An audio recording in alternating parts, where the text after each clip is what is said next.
Il y a au Québec des milliers d'entrepreneurs. Ils sont un véritable moteur de l'économie et dirigent des entreprises de toutes les tailles. Je viens à la rencontre des entrepreneurs de notre région. Je veux savoir qui ils sont et comment ils font.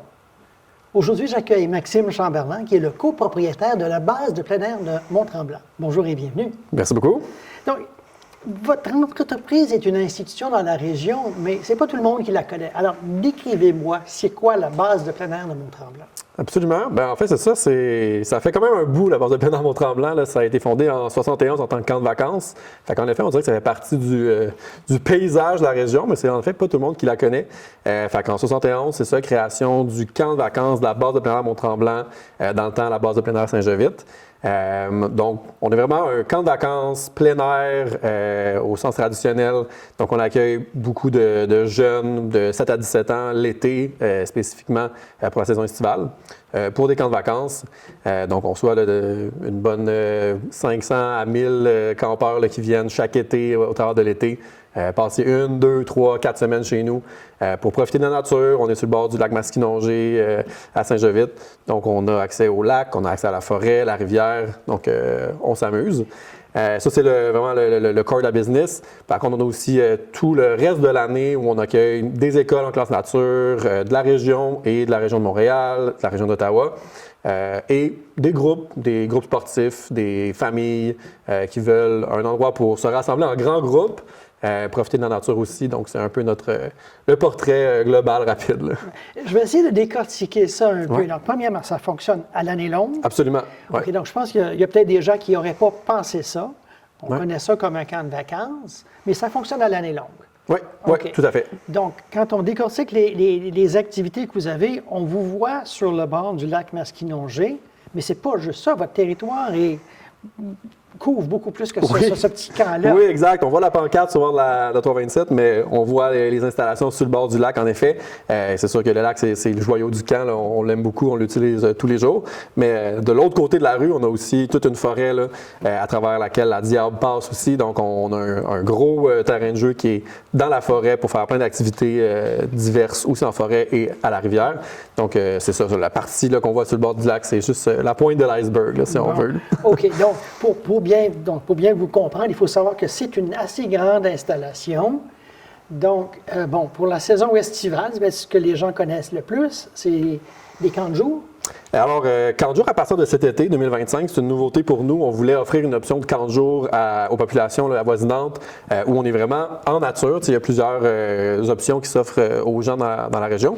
Mais on trouvait qu'il manquait d'offres où vraiment le jeune de camp de jour, qui ne veut pas dormir sur place, qui habite la région, il peut vraiment profiter de la nature, la forêt, la rivière, le lac, tous les jours, pas juste en sortie spéciale. On s'est dit, on a déjà l'équipe d'animateurs qui ont de l'expérience, qui connaissent les installations, connaissent les activités. On s'est dit, mais pourquoi pas l'offrir en mode camp de jour aussi? Fait que traditionnellement, dans les 15-20 dernières années, c'était vraiment juste camp de vacances. Fait que, on fait le dodo sur place pour 1 semaine, 2 semaines, fait qu'avec hébergement.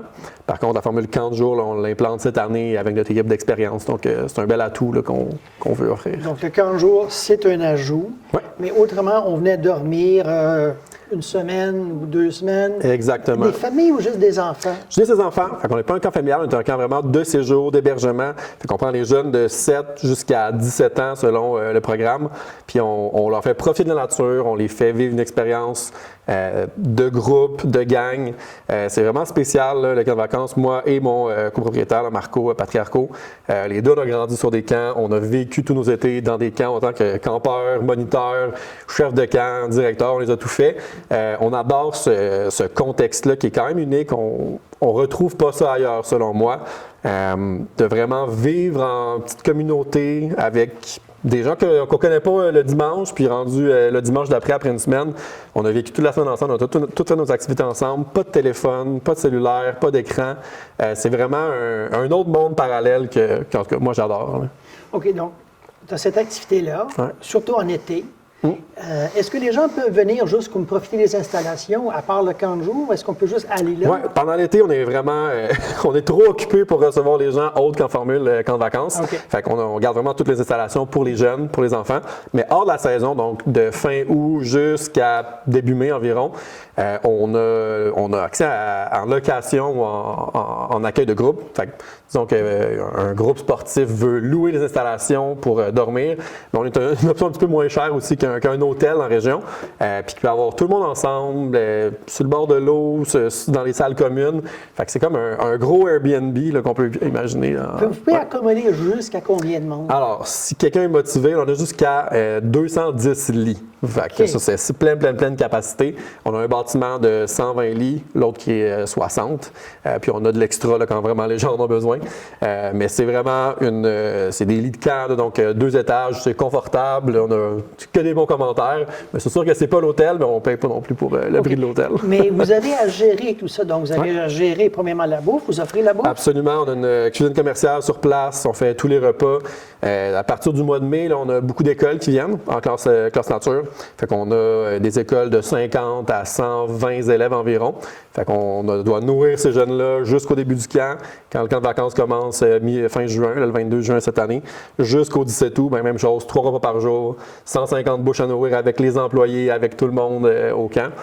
Fait que ça, oui, c'est une grosse partie. On pense pas à cette partie-là parce que quand tout va bien, ben, c'est bon, tout le monde mange.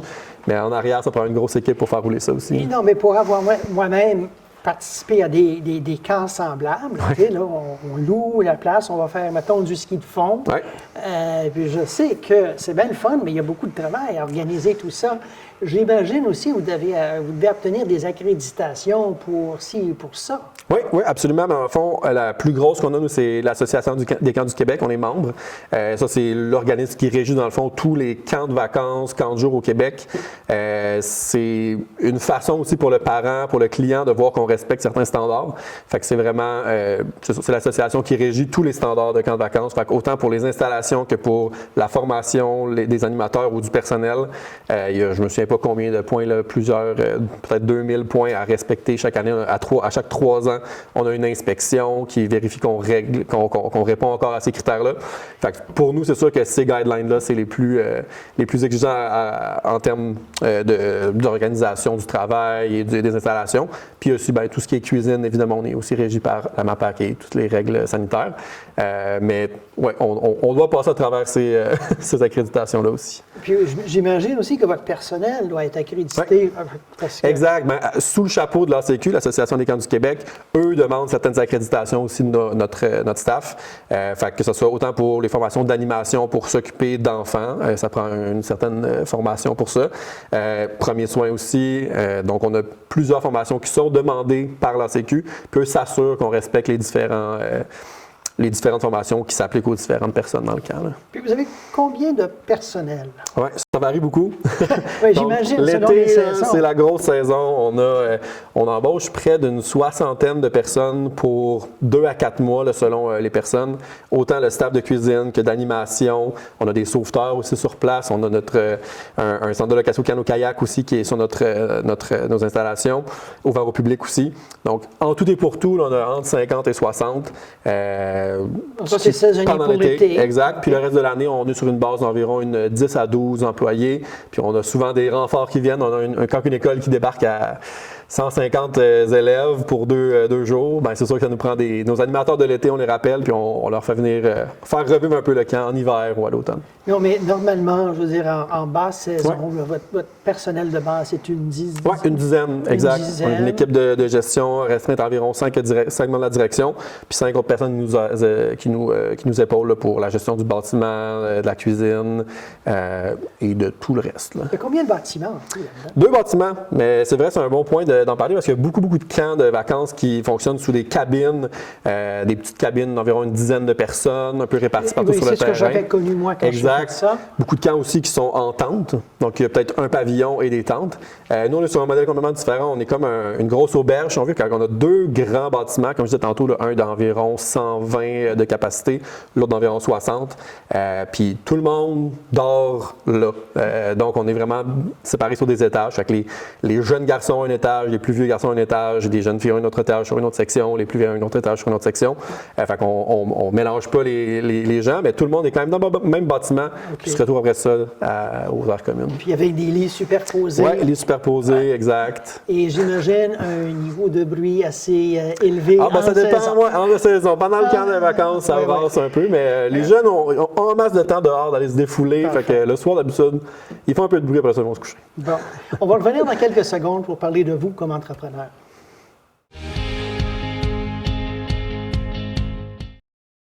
Me voici de retour avec Maxime Chamberlain, qui est le copropriétaire de la base de plein air Mont-Tremblant. Rebonjour. Bonjour. Alors, parlez-moi de votre cheminement en entrepreneur, parce qu'il me semble que c'est pas évident. J'ai vu que vous avez étudié la biologie. Oui, exact. Vous avez bien fait vos recherches. Oui, en fait, chaque parcours entrepreneurial est clairement unique, là, puis c'est en rencontrant de plus en plus d'entrepreneurs que je m'en rends compte. Là. Moi, j'étais pas prédestiné à ça particulièrement. J'ai un père qui était travailleur autonome, mais qui m'a jamais vraiment parlé de cet aspect-là de sa vie. J'ai découvert plus tard, en fait. Mais oui, moi, je me suis beaucoup cherché académiquement, professionnellement. J'ai commencé en faisant ça un bac en biologie que j'ai terminé, que j'ai beaucoup appris de choses, qui est des compétences transversales aussi qui peuvent être apprises clairement, mais que j'ai pas vraiment utilisées. J'ai après ça cheminé un peu. Vous étudiez en pédagogie aussi? En pédagogie de l'enseignement supérieur, exactement. Avec l'idée de potentiellement enseigner la biologie. J'ai un background de sauveteur et moniteur de natation. J'ai enseigné beaucoup dans le passé, de ma jeunesse, de peut-être mes 15 ans à mes 25 ans. J'ai donné des cours de sauvetage, des cours de natation. Fait que je me suis dit, je pourrais aller les deux. Pour me rendre compte, c'était pas particulièrement fait pour moi. J'ai fait une session en design graphique. C'était le fun, mais plus un hobby finalement. Fait que je me cherchais un peu. Finalement, j'ai une amie qui m'a dit qui cherchait des gens à sa job. Puis j'ai fini par travailler 4 ans en marketing. Je faisais l'analyse de commandite. Fait que je jouais un peu avec les chiffres, un peu avec de l'intangible, mais pas en biologie non plus. Ça, c'est la compagnie Elevent? Oui, chez Elevent, exactement. Okay. Bonjour à Jay et Francis. Mais oui, donc ils m'ont donné un premier contexte de professionnel finalement, là où j'ai travaillé pendant quelques années. Puis c'est plutôt mon collègue Marco, le copropriétaire avec moi, qui lui avait plus la fibre entrepreneuriale depuis toujours. Il a fait un bac en droit et son barreau, là, il est avocat. Mais il a aussi toujours voulu, il savait qu'elle allait en quelque part en entrepreneuriat. Puis il cherchait quelqu'un, il y a environ 5 ans, là, qui était encore dans le monde des camps. Et moi, j'avais, malgré toutes ces expériences-là et ce parcours-là, j'ai toujours gardé un pied dans les camps parce que j'adorais ce milieu-là. Donc, plus longtemps que la plupart des animateurs qui finissent leur carrière peut-être à 20 ans. Moi, j'ai fait chef de camp pendant 2 ans. Après ça, j'étais co-directeur. J'étais resté un petit peu dans ce milieu-là. Puis, il aimait cet aspect-là. Puis, il cherchait quelqu'un pour partir un projet avec lui. Donc, vous êtes connus comment? Sur le bord d'une piscine, on était les deux sauveteurs. Marco et moi, on était dans la même équipe de sauvetage. On fait sauvetage sportif, c'est un peu niché, mais c'est des compétitions de sauvetage où on met en pratique ce qu'on a appris. Fait qu'on a été dans la même équipe pendant longtemps et c'est là qu'on s'est connus, donc dans le milieu du sauvetage. Hein. Donc, vous avez cette base-là. Oui. Puis, dans la famille de votre associé, cette base de plein air. Exactement. C'est la notion que je voudrais peut-être explorer avec vous, cette notion de reprendre une entreprise qui est déjà existante, parce que c'est ce que vous avez fait. Absolument. Fait qu'on a un peu les deux volets. On a vraiment ce gros volet-là de reprenariat avec la base de plein air. On a aussi démarré plusieurs autres entreprises connexes là, qu'on pourra peut-être aborder plus tard. Mais, Pikawa, à Kaboga, Rouge Exemple, c'est ça. Okay. On en a plusieurs. Mais oui, donc, Marco, lui, le camp sur lequel il a grandi puis qui a fait toutes ses étés, c'est la base de plein air. Son oncle, Jean-Pierre Lheureux, était propriétaire des années 70 jusqu'à début des années 2010. Donc, il y a une connexion familiale. Absolument. Lui, il a un lien d'attachement fort au camp. C'est là qu'il a grandi, finalement. Mais pensait pas nécessairement, c'était pas son plan de carrière non plus de reprendre ça. C'est juste que les circonstances ont fait qu'il y avait une opportunité pour nous de le faire. Dans le fond, Jean-Pierre a vendu en 2014, de mémoire, aux anciens propriétaires, Sabine et Eric, les gens de la région aussi, qui ont repris et roulé pendant 10 ans. Et nous ont intégré comme partenaire avec le centre de location canot-kayak Rouge et Diable que Marco et moi on a fondé donc il y a 5 ans. Donc c'est un peu notre entrée en entrepreneuriat ensemble. Ça s'est fait par cette porte-là. Donc au camp, mais le camp était encore géré à l'externe. Puis nous on s'occupait vraiment de la portion location canot-kayak. C'est un centre qui existe encore aujourd'hui. On fait des descentes sur la Rouge et sur la Diable.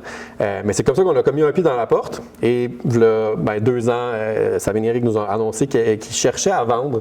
Et nous, c'est sûr que avec le contexte de camp de vacances et l'entrepreneuriat, on s'est dit, ben, c'est sûr que c'est une belle opportunité pour nous. On aime ce milieu-là, on aime cet endroit-là. Fait qu'on ne pouvait pas passer notre chance là-dessus. C'est un peu comme ça que c'est tombé sur nous. C'est tombé sur nous, mais il y a quand même. On ne vient pas du jour au lendemain acheter une entreprise ou la reprendre. C'est quoi les démarches qu'il faut faire pour s'assurer qu'on fait la bonne chose? Oui, ça, c'est tout un processus aussi qu'on n'apprend pas à l'école, puis qu'on apprend au fur et à mesure. Il y a plusieurs facteurs, je dirais, nous, un des gros facteurs, c'est qu'on ne voulait pas dénaturer l'entreprise. La raison pourquoi on voulait l'acheter, c'est qu'on l'aimait. On aimait ce lieu-là, on aimait les gens là-bas, on aimait la façon que c'était géré, mais aussi de le mettre à notre couleur, puis d'apprendre à nous-mêmes le gérer. Fait que toute cette transition-là s'est échelonnée sur... elle s'échelonne encore au final, parce que ça fait juste 2 ans qu'on est officiellement propriétaire. Donc, il y a eu un processus quand même d'apprivoiser l'entreprise derrière le camp qu'on connaissait. Okay. Si on peut le dire comme ça, là, mais c'est sûr que tout le processus d'achat, c'était tout nouveau pour nous. On n'avait jamais acquis d'entreprise. Démarrer une entreprise versus en acheter une, c'est 2 mondes complètement différents. Puis toute la paperasse derrière. Mais c'est un peu ça que je vais explorer. Là. Quand on veut reprendre, quelqu'un qui songerait à reprendre une entreprise qui est déjà existante, à quoi doivent-ils penser? Bien, dans notre cas, c'est sûr que chaque reprenariat, chaque achat d'entreprise, chaque acquisition est probablement différente. Ça dépend beaucoup des actifs de chaque entreprise. Nous, dans notre cas, c'était le financement qui a été un gros enjeu. C'était difficile.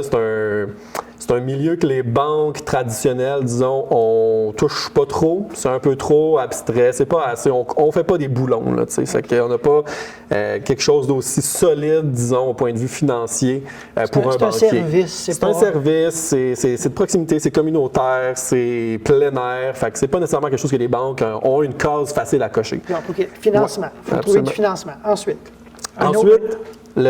en parallèle, en fait, il faut négocier avec les vendeurs. Puis ça, c'est une partie d'apprentissage énorme pour nous parce que je pense que c'est ça qui est spécifique au reprenariat, c'est que tu achètes le bébé de quelqu'un d'autre au final. Fait que c'est sûr que chacun veut son bien dans la transaction, puis et les vendeurs sont très attachés aussi émotivement à cette entreprise-là, veulent être sûrs qu'ils la vendent à une personne qui va continuer sa mission, qui va, en tout cas dans notre cas c'était ça, eux avaient vraiment à cœur ça, et ensuite en tant qu'acheteur, nous naviguer ça de oui, on va continuer, oui, ça nous intéresse, c'est pour ça qu'on est là, mais aussi d'une façon qui fait du sens pour nous, niveau financier, niveau organisationnel.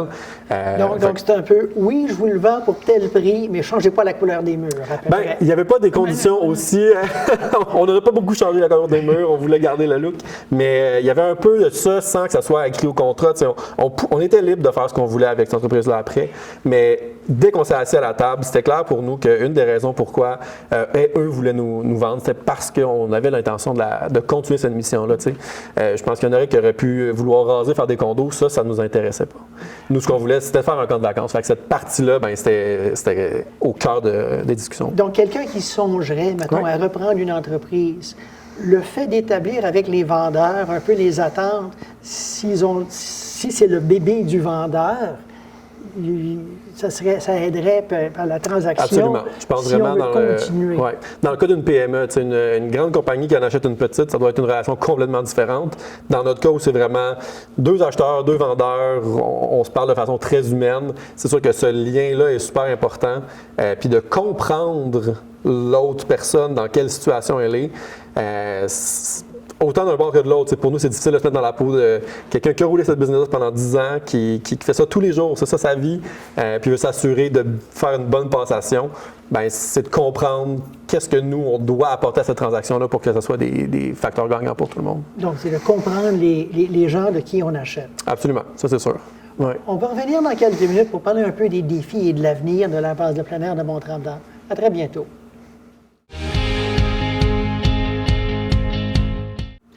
Me voici de retour avec Maxime Chamberlain de la base de plein air de Mont-Tremblant. Alors, Maxime, dites-moi, tout le monde fait face à des défis aujourd'hui, que ce soit les tarifs, l'inflation. C'est quoi vos défis à la base de plein air? Oui, on a la chance de ne pas produire trop de stock physique pour apprendre les tarifs, mais on a absolument des défis nous aussi. Dans le contexte spécifique du reprenariat, de reprendre une entreprise, nous, c'est sûr que ce qu'on avait comme défi, c'était de renouveler cette entreprise-là à notre couleur sans la dénaturer. Fait que ça, c'est sûr que ça a été un des premiers défis. On a commencé par faire un rebranding aussi, côté visuel, logo, identité visuelle qui... J'imagine que vous portez les couleurs. Oui, absolument, je porte les couleurs en ce moment. Donc, on voulait revenir à un côté vintage. Donc, on reconnaît quand même l'ancien logo de v'là 20 ans qu'on a modernisé. On a mis une identité visuelle à notre couleur, mais qui montrait encore qui on était.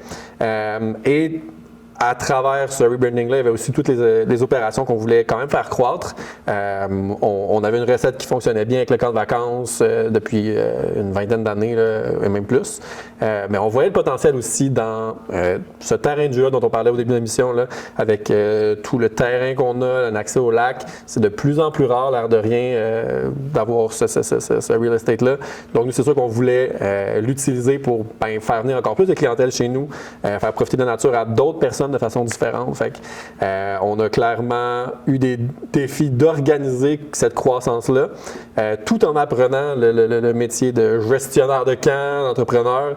Fait que moi, en tout cas, ça a été un gros défi pour moi d'allier ces deux aspects-là.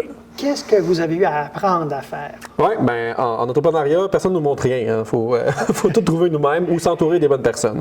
Fait que ça, c'était un premier apprentissage, d'être sûr de trouver les bonnes personnes, que ce soit au niveau comptabilité, que gestion des opérations. On ne peut pas tout faire et c'est super important de pouvoir faire à des gens des choses qu'on n'est pas capable de faire, mais qui sont bons là-dedans. Fait qu'une des premières choses qu'on a fait, c'était ça, c'est s'entourer de directrices adjointes. On a maintenant une équipe de 5 là, qui nous aide à gérer. Marco, moi et 3 de nos directrices adjointes qui, elles, vont venir pallier à des choses que nous n'étions pas capables de faire tout seul. Donc, bien s'entourer pour pouvoir déléguer et être capable de réaliser la vision finalement qu'on a en tête, mais qui prend du temps à mettre en place puis qu'on veut faire dans le bon ordre aussi. OK. Donc, il y a ça, cette notion-là de tout remettre et d'apprendre.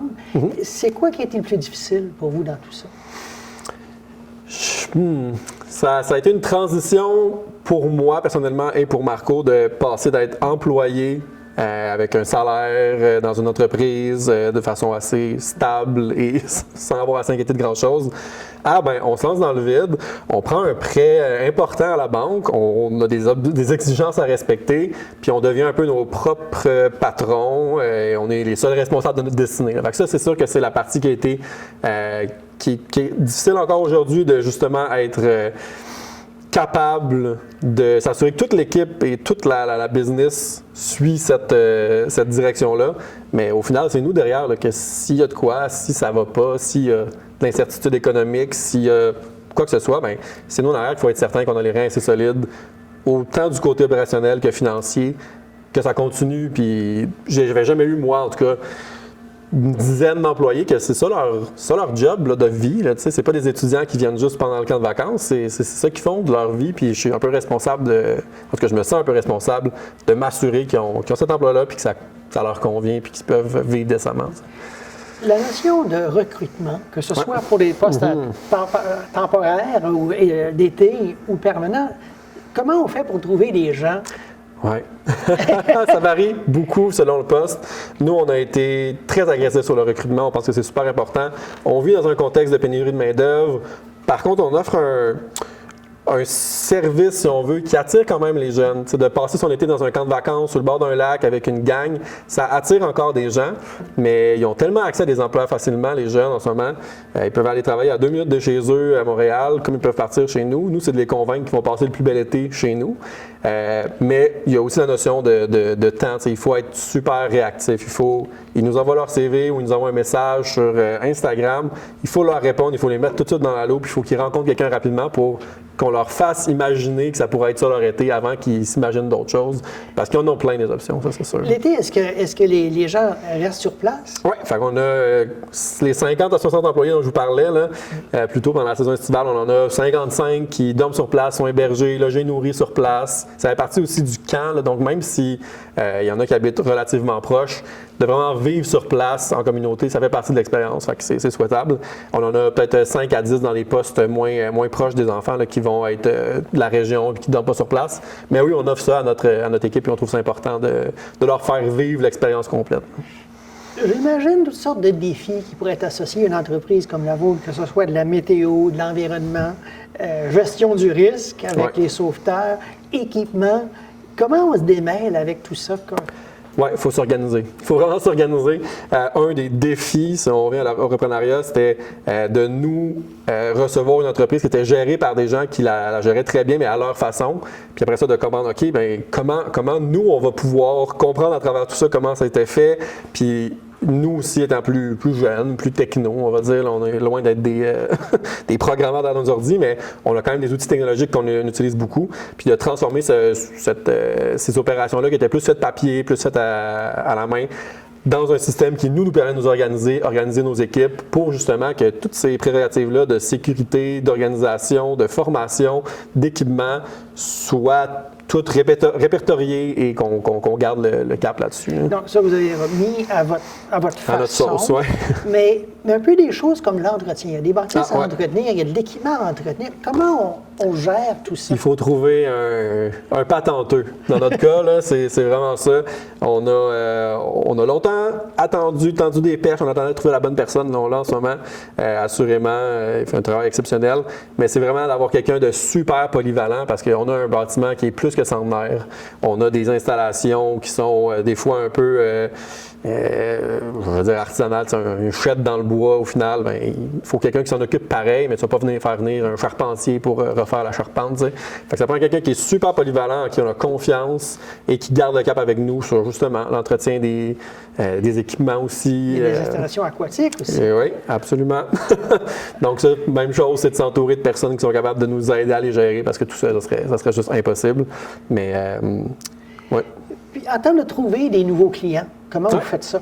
Oui, on a développé, c'est sûr, nous, beaucoup le côté numérique. Il y avait déjà beaucoup de bouche à oreille là, du côté du camp.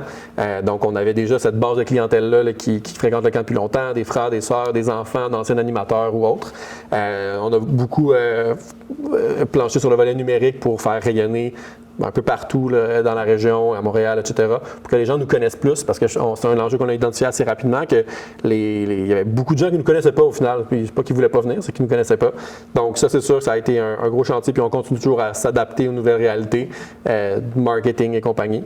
Mais est-ce que vous percevez comme votre clientèle comme étant de la région ou du Québec au complet? Les deux parce qu'on a différents produits pour les différentes clientèles. Okay. Le camp de vacances, c'est sûr que ça attire plus des jeunes de Montréal et environ. Là, on en a de partout du Québec, mais c'est sûr qu'il y en a une grosse partie qui vient de Montréal, Rive-Nord, qui veulent justement aller dans le bois pendant une semaine, qui n'ont pas accès à ça à tous les jours comme les gens de la région.